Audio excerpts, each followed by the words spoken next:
When I recorded the song "Hold Us Together," I was originally just, trying to write something that would reach out to people who are struggling economically, and try to remind them that the love of God is the one thing that we all desperately need, but it's free.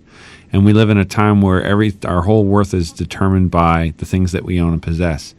And I thought it was going to be a throwaway album track, and it would be fun to do live. And then it started getting played on radio, and all of a sudden, it started really impacting people. And I started getting emails and posts on my Facebook wall about how this song had reached out to people. And one story really, really, still to this day, spoke to me. It was a young man who was driving home, had just lost his job.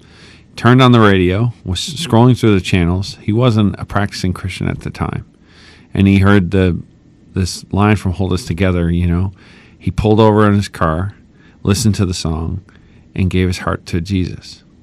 He spent the next several months contacting people from his childhood, old high school buddies, and taking them out to lunch and talking to them and saying, "How's your life going? Where are you at?" And saying, "Man, you got to get your life right with God.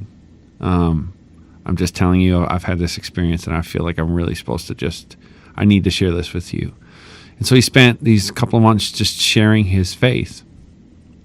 A couple months go by, he's driving down the highway, sees a car broke down, gets out, is helping the guy get his car off to the side of the road, and got struck by a tractor trailer and died.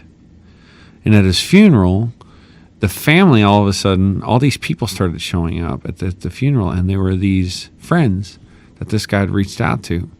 And so, you start to realize the impact that a song could have, but also because of the fact that it gets played on the radio. And this is the reality of, I don't know if that guy would have heard that song if it wasn't played on the radio. And it just shows the impact that I think that Christian radio continues to have on the lives of listeners.